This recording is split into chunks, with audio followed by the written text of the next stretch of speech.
In December 2002, a private aircraft landed on the tarmac of Rome's Ciampino Airport, marking the end of a constitutional banishment that had lasted 56 years.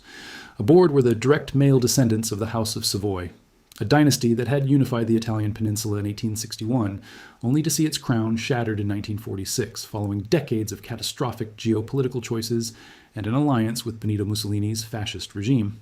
For over half a century, the 13th transitory and final provision of the Italian Constitution treated these heirs as an existential threat to the Republic, legally forbidding them from setting foot on Italian soil. When the doors of that aircraft opened, it was not merely an aristocratic family arriving in Rome, but the physical return of an unresolved chapter in modern European history. Yet, the modern heir at the center of this return, Prince Emanuele Filiberto of Savoy, did not step into the country to organize a political restoration or reclaim a lost throne through backroom diplomacy. Instead, he entered a media landscape driven by mass television, commercial entrepreneurship, and celebrity culture. In a transformation that puzzled traditional monarchists and amused the Italian public, the man carrying a 1,000-year-old royal lineage reinvented himself as a reality television contestant, a Los Angeles food truck entrepreneur, and a pop culture personality. This shift highlights a modern paradox. When a state strips a dynasty of sovereign authority, the surviving royals must navigate a free market attention economy where brand recognition replaces state power. Beyond the cameras and entertainment headlines, however, lies a deeper legal and historical struggle over the tangible remnants of power. The Savoy family remains locked in prolonged legal battles with the Italian state over confiscated royal assets and the disputed ownership of the historic crown jewels, which have sat locked in the Bank of Italy's vaults since the collapse of the monarchy. At the same time, an internal dynastic dispute between competing branches of the family and a controversial decision to abandon ancient succession laws have challenged the house from within. The question of what the last living heir of the Kingdom of Italy does today is not simply a study of aristocratic eccentricity, but an investigation into how fallen dynasties survive, commercialize, and redefine their legitimacy in the 21st century. On June 2, 1946, millions of Italians cast their ballots in the country's first nationwide democratic vote, following the devastation of World War II and 20 years of fascist dictatorship. Beyond electing a constituent assembly, citizens were tasked with deciding the fundamental nature of their state, preserve the House of Savoy, or establish a democratic republic. It was a historic moment marked by the introduction of universal suffrage, allowing Italian women to vote for the first time in a national election. Yet, beneath the outward celebration of democratic renewal, the referendum revealed deep structural fractures within the Italian social and political fabric, fault lines that threatened to tear the fragile nation apart before its new government could even take form. When the final results were certified by the Court of Cassation, the Republic won by a margin of 54.3% against 45.7%, tallying roughly 12.7 million votes to 10.7 million. On the surface, the outcome appeared clear and decisive, but a geographic breakdown of the returns exposed two completely distinct nations coexisting within the same borders. The industrialized and war-ravaged North voted overwhelmingly to abolish the monarchy, with regions like Emilia-Romagna, Trentino-Alto Adige, and Piedmont delivering Republican majorities well above 65%. In stark contrast, the agrarian and traditional South voted with equal intensity to preserve the crown, with regions like Campania, Apulia, and Sicily recording monarchist majorities exceeding 70%, culminating in Naples, where over 78% of the electorate supported the House of Savoy. This stark geographic polarization was not merely a matter of political preference, but the direct result of how differently the North and South had experienced the final, brutal phase of the war. Northern Italy had endured nearly 2 years of direct Nazi occupation, fierce partisan guerrilla warfare, and the harsh rule of Mussolini's puppet Italian Social Republic in Salo. For northern workers, intellectuals, and anti-fascist resistance networks, the House of Savoy was thoroughly discredited.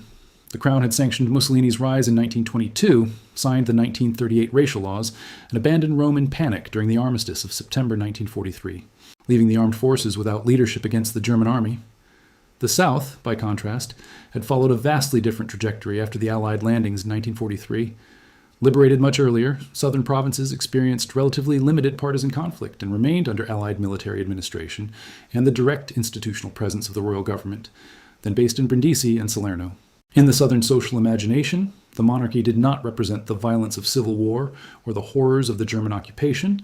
Instead, it served as a familiar symbol of continuity, public order, and traditional agrarian hierarchies against the perceived threat of communist revolution and northern political dominance.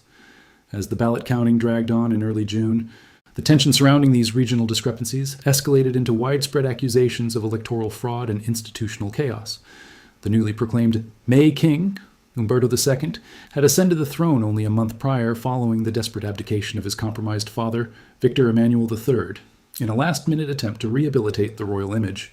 Deeply troubled by reports of uncounted ballots, disputed voided votes, and procedural irregularities, Umberto II and his legal advisors refused to accept the preliminary figures immediately, arguing that the government had proclaimed the Republic before the Court of Cassation had completed its formal verification.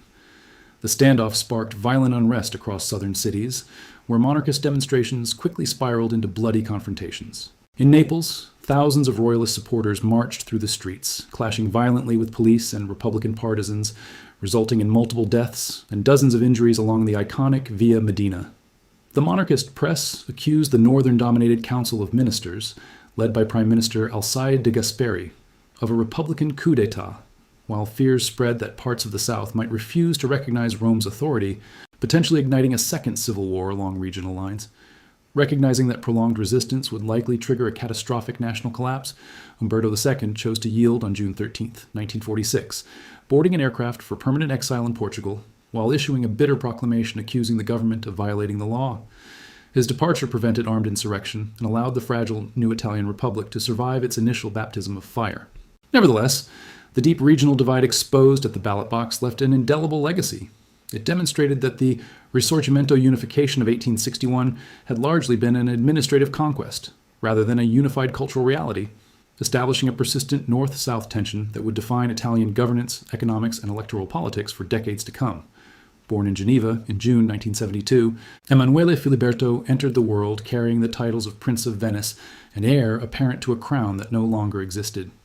Under the 13th transitory and final provision of the 1948 Italian Constitution, his very existence as a direct male descendant of King Umberto II made him legally persona non grata in the land his ancestors had unified. While his childhood was insulated by the comforts of the affluent Swiss private banking enclave, it was defined by an inescapable paradox.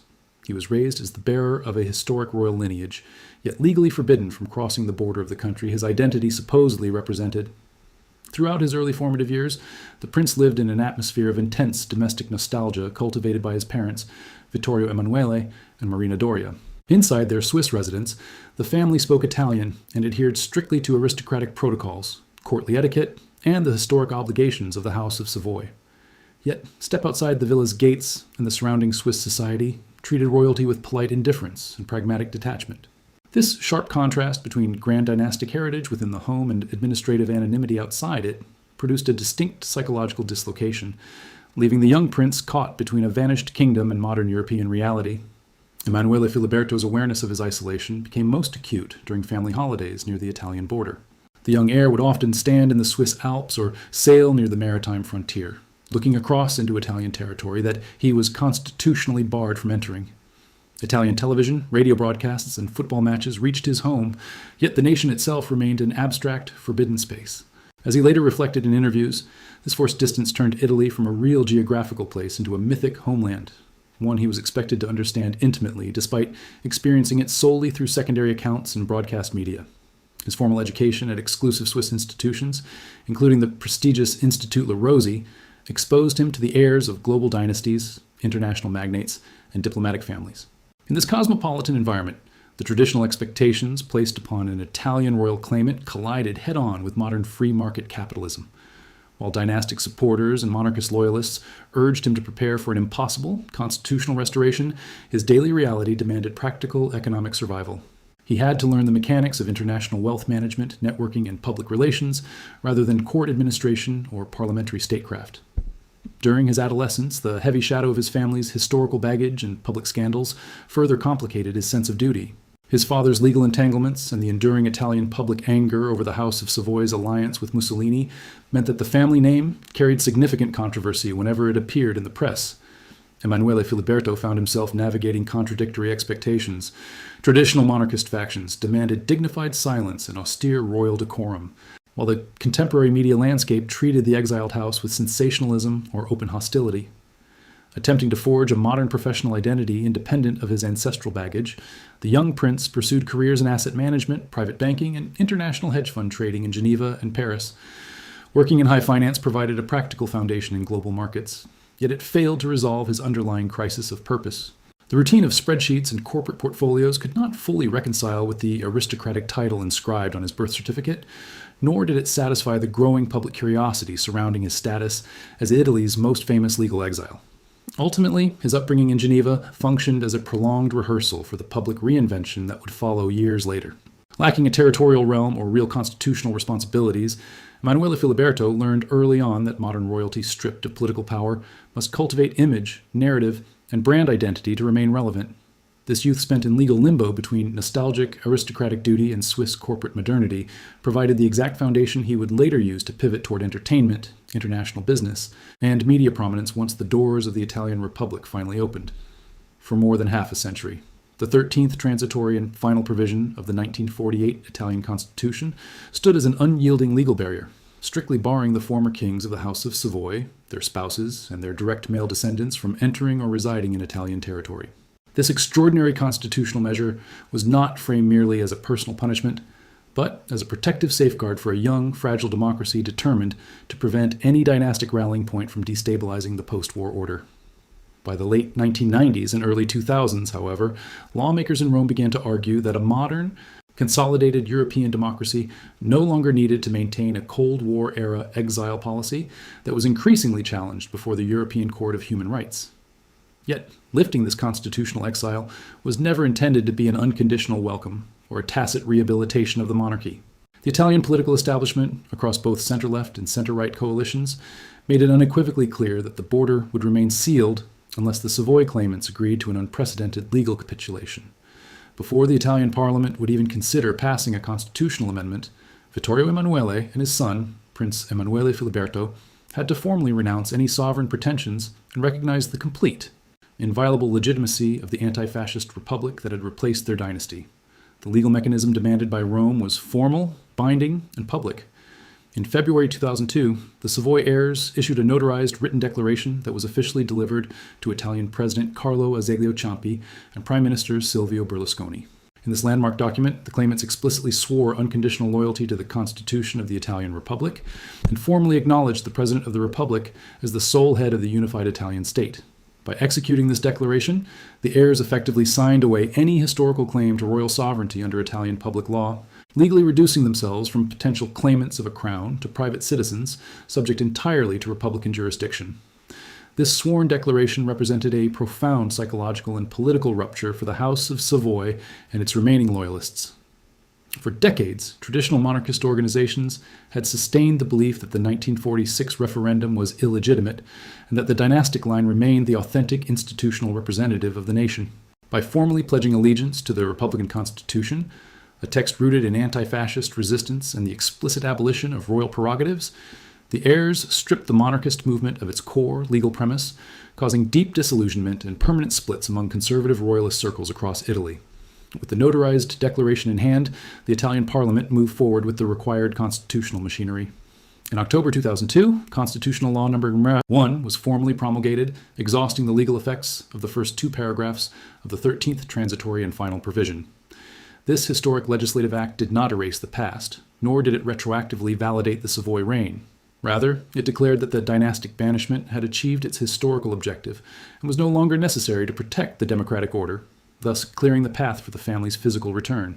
The legal conditions, however, also carried immediate implications regarding property and state restitution. The constitutional amendment did not restore any of the vast royal properties, historic palaces, or private crown estates that had been confiscated by the state under the third paragraph of the same constitutional provision in 1948. By accepting the legal framework of their return, the Savoys entered Italy stripped of sovereign immunity, without titles recognized under Italian civil law, and without automatic claim to the historical wealth their predecessors had left behind when fleeing the capital in 1943 and 1946. When Prince Emanuele Filiberto finally set foot in Rome in December 2002, he did so under a strictly defined legal reality. He entered not as a prince returning to his realm, but as a private citizen who had sworn fealty to the very republic that had dethroned his grandfather. The oath of allegiance ensured that the republic retained total legal and moral victory over the old order. It transformed the Savoy return from a potential constitutional crisis into a managed legal integration, forcing the dynasty to seek relevance not through inherited political authority, but within the public sphere of modern civil society. When Prince Emanuele Filiberto stepped into the Italian media spotlight in the mid-2000s, his aggressive embrace of mainstream entertainment appeared, at first glance, like a baffling departure from aristocratic tradition. Rather than retreating into quiet philanthropic foundations or private aristocratic circles, the heir to the defunct Italian throne actively pursued high-profile roles across national television networks. From competing on primetime dance competitions like Ballando con le Stelle to appearing in reality shows and light entertainment broadcasts, his visibility was ubiquitous. This sudden pivot prompted intense debate among media analysts and cultural historians. Was this an intuitive, calculated public relations campaign designed to rehabilitate a historically damaged dynasty? Or was it a pragmatic surrender to the rules of modern celebrity capitalism? To understand the strategic calculation behind this shift, one must examine the heavy historical baggage the House of Savoy carried into 21st century Italy.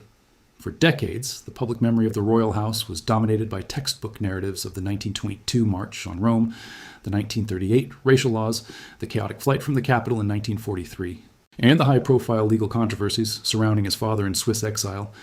To the average Italian citizen, the Savoys were distant, archaic, and deeply associated with national tragedy.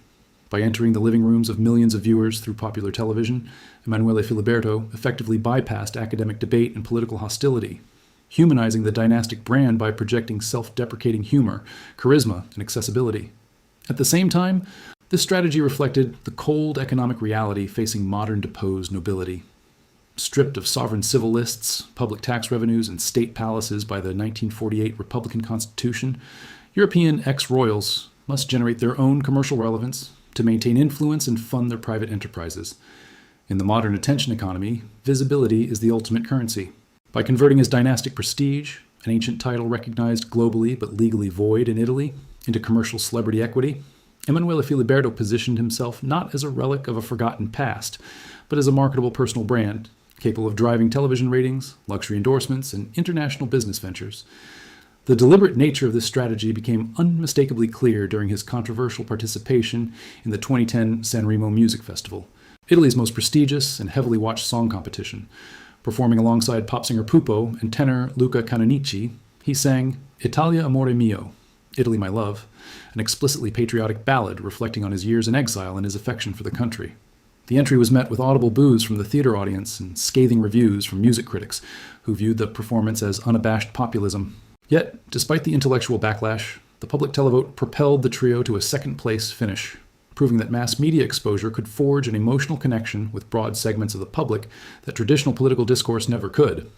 This calculated media presence did not come without serious dynastic costs, particularly among traditional monarchists and aristocratic purists. Conservative royalist organizations viewed his reality television appearances and commercial advertisements as a vulgar trivialization of a crown that had once unified Italy. In their view, a prince claiming direct lineage from Victor Emmanuel II and Cavour had reduced historic statecraft to primetime variety entertainment. Furthermore, rival branches of the family, most notably the Savoy Aosta line, frequently weaponized these entertainment spectacles as proof that the main branch had abandoned the dignity and gravitas required of the head of a historic royal house. From a sociological perspective, Emanuele Filiberto's media trajectory highlights the broader evolution of European royalty in a post-monarchical age. When sovereign institutions no longer provide power or legal protection, deposed heirs must choose between total obscurity or continuous reinvention within the mass entertainment complex. By choosing the camera lens over aristocratic isolation, the prince acknowledged that in contemporary society, cultural relevance is not inherited through bloodlines. It must be actively produced, negotiated, and sustained through broadcast media and digital visibility. Ultimately, the media strategy was neither purely an ideological PR campaign nor merely a commercial pursuit, but a seamless convergence of both. By trading courtly distance for television cameras, Emanuele Filiberto succeeded in disarming decades of anti-monarchist hostility, transforming the Savoy name from a historical taboo into an approachable pop culture fixture. While this transformation permanently dismantled the mystique and traditional authority of the ancient dynasty, it ensured that the last living heir of the Kingdom of Italy remained recognized, commercially viable, and culturally present in modern national life. The ongoing dispute over the Italian crown jewels and confiscated royal assets goes far beyond legal technicalities or financial assessments. It strikes at the core of how modern democracies define, protect, and exhibit national memory. Locked in the subterranean vaults of the Bank of Italy since King Umberto II deposited them in 3 sealed packages on June 5, 1946, the collection contains over 6,000 diamonds, 2,000 pearls, and countless historical gems mounted in tiaras, necklaces, and brooches. The central philosophical confrontation rests on a profound question. Do these historical artifacts belong to the bloodline that commissioned and wore them, or did they transform through the birth of the Republic into the inalienable cultural heritage of the Italian people? From the perspective of the Savoy family, the claim rests firmly on principles of private property rights and clear historical provenance. Legal counsel representing the heirs argues that these jewels were acquired through private family wealth, dynastic dowries, and personal inheritances accumulated over centuries, entirely separate from the institutional budget of the Italian state. Under this interpretation, treating dynastic possessions as state property constitutes an arbitrary and outdated form of post-war expropriation. The family contends that democratic states must uphold the inviolability of private ownership, arguing that an individual should not be deprived of ancestral heirlooms simply because their ancestors once held sovereign authority. Conversely, the Italian state and preservation authorities view the collection through the lens of collective cultural patrimony. In the Republican legal and historical tradition, the House of Savoy was not merely a private aristocratic family, but the physical embodiment of the state during the Risorgimento and the unification of Italy. The wealth used to purchase, craft, and maintain these royal symbols was generated through national taxation, royal civil lists, and the labor of generations of Italian citizens. To treat royal crowns, diras, and insignia as private commodities that could be sold at international auctions, broken up into individual gems or locked in private family safes, is viewed by state conservators as an unacceptable loss of shared national history. This dispute reflects a broader dilemma shared by several post-monarchical European nations, including Germany, Austria, and France, regarding the fate of fallen imperial treasures. When dynasties are dissolved, the symbols of monarchical authority undergo a symbolic transformation. In modern constitutional thought, the state absorbs the historical legacy of the crown to educate the public and establish continuity between the past and the present. When placed within a public institution, such as the Quirinal Palace or the Uffizi, these objects cease to be instruments of royal prestige and become educational artifacts that allow citizens to reflect critically upon the unification, the monarchy, and the subsequent birth of the democratic republic. The tension is further amplified by the risk of privatization versus public accessibility. If ancestral wealth is returned to private claimants, the public loses direct access to tangible artifacts of its own national narrative. In private hands, historic treasures are vulnerable to market speculation, private sales, and international dispersal away from the geographic context in which they were created. For museum curators, keeping such assets within the public trust ensures rigorous historical conservation, scholarly research, and public display, guaranteeing that future generations understand the complex aesthetics and politics of the 19th and 20th centuries. At the same time, the Italian state faces legitimate criticism for its prolonged handling of these assets.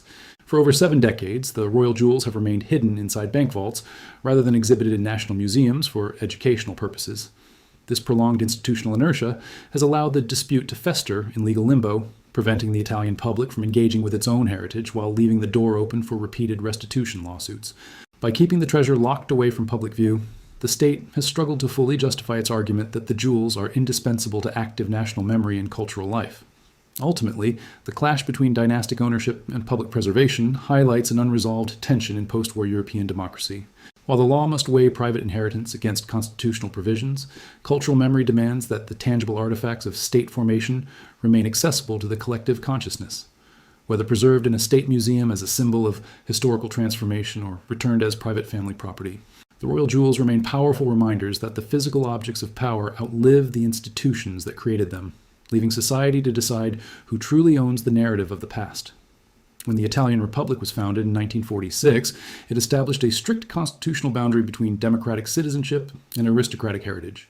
Under the 14th transitory and final provision of the 1948 Constitution, the new republic declared that titles of nobility were no longer recognized under public law. To preserve personal civil identity while dismantling the feudal hierarchy, the law allowed historic noble predicates to be incorporated solely as part of a family's civilian surname.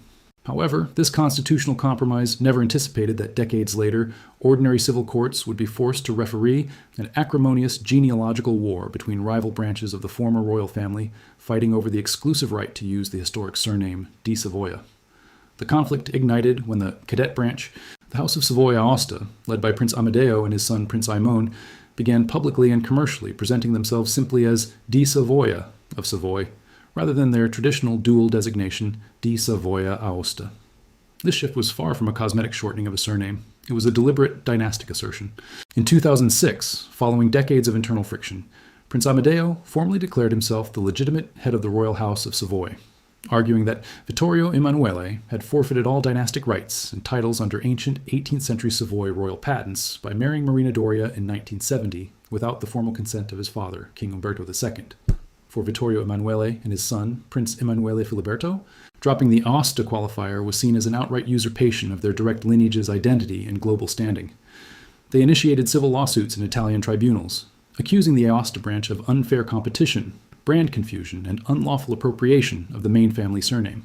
The legal petition argued that the Aosta line had historically held a distinct branch identity, and that their unilateral adoption of the plain surname di Savoia was designed to mislead the public, media, and commercial partners into believing the Aosta branch held the primary dynastic succession. This litigation placed modern Italian judges in an unprecedented and uncomfortable legal predicament. Because the Italian Republic explicitly refuses to recognize noble titles, heraldic prerogatives, or the internal house laws of defunct royal dynasties, the courts could not base their rulings on ancient Salic law, royal letters, patent from the House of Savoy, or traditional chivalric statutes. The judiciary had to strip away centuries of monarchical lore and evaluate the dispute purely through the secular framework of modern Italian civil code, specifically the provisions governing the protection of personal names, commercial misrepresentation, and civil registration records. In February 2010, the Court of First Instance in Arezzo delivered a landmark ruling that initially favored Vittorio Emanuele and Emanuele Filiberto.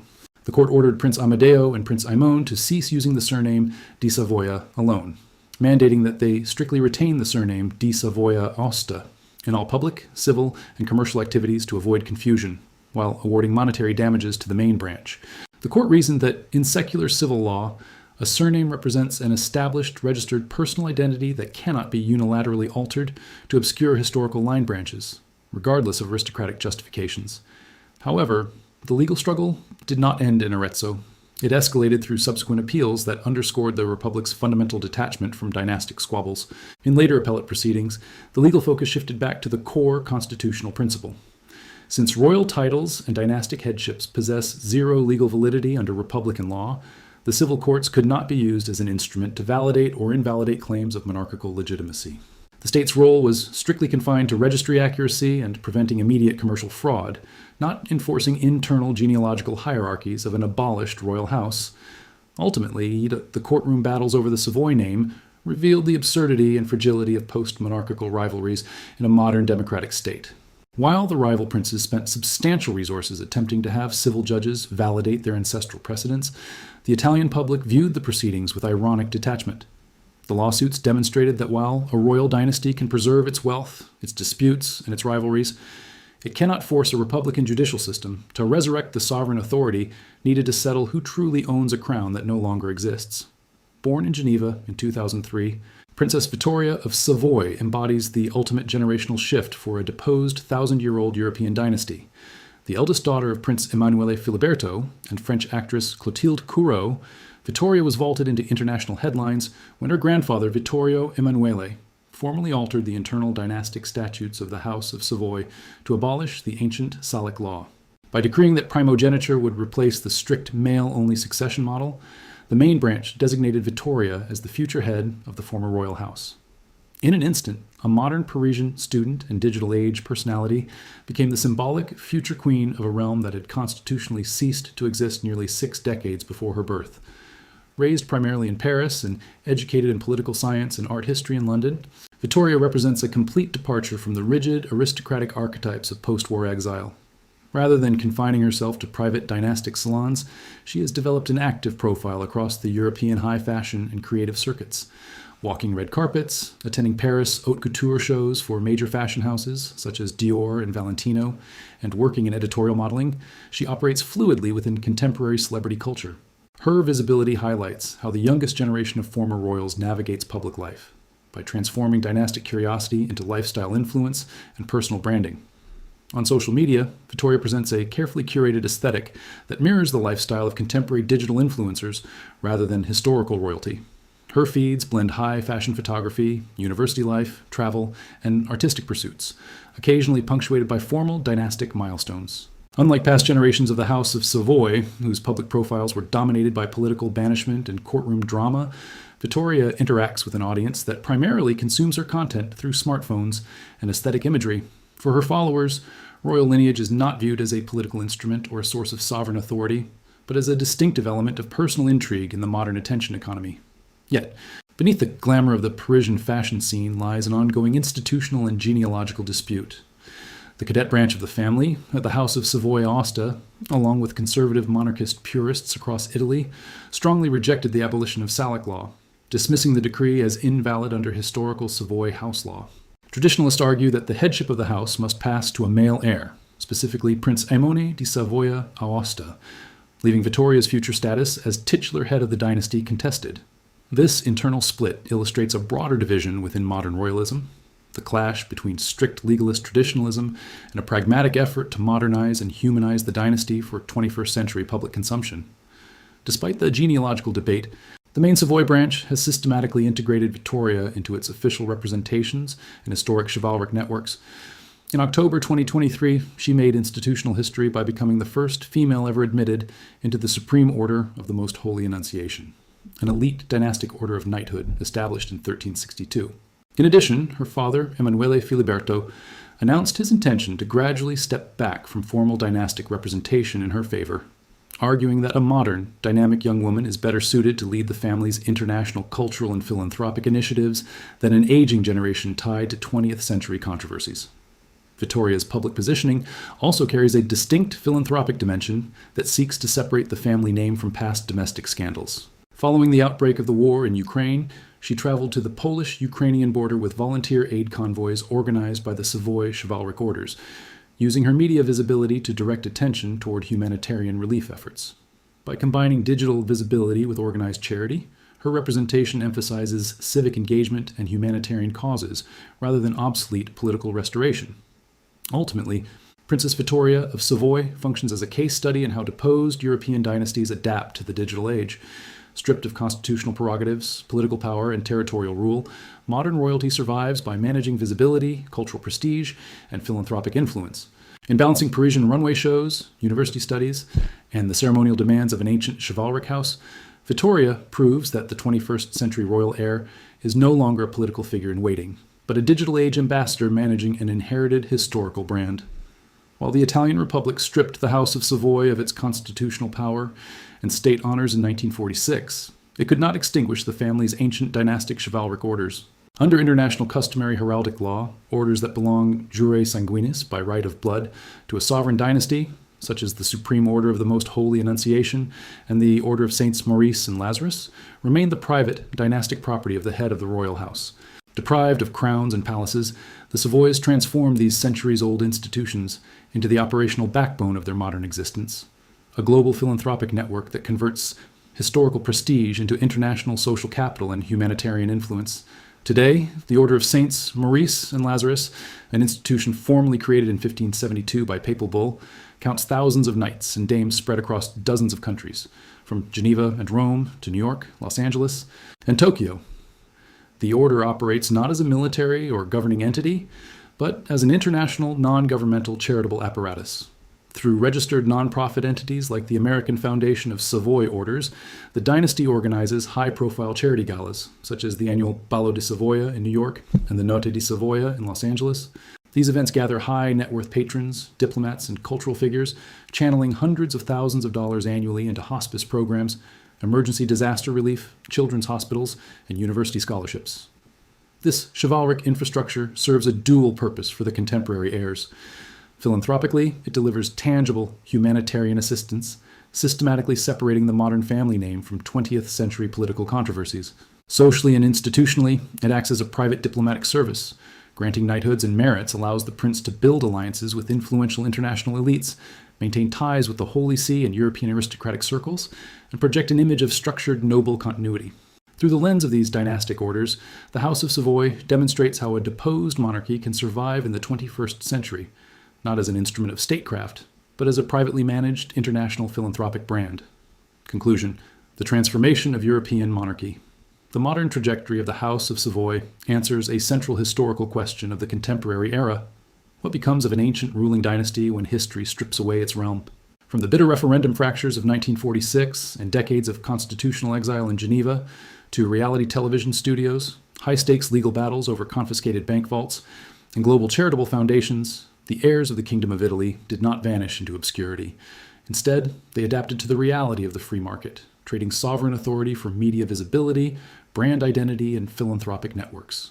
The crown may be gone, but the dynasty survives by proving that in the digital age, cultural fascination and public attention are the ultimate substitutes for a lost throne. Enjoyed this deep dive into hidden European history? If you value nuanced, fact-checked geopolitical documentaries that go beyond the surface, make sure to hit the subscribe button and turn on the notification bell. Drop your thoughts in the comments below. Should historic royal assets remain public museum property or be returned to private heirs? Share your perspective and join us for the next investigation.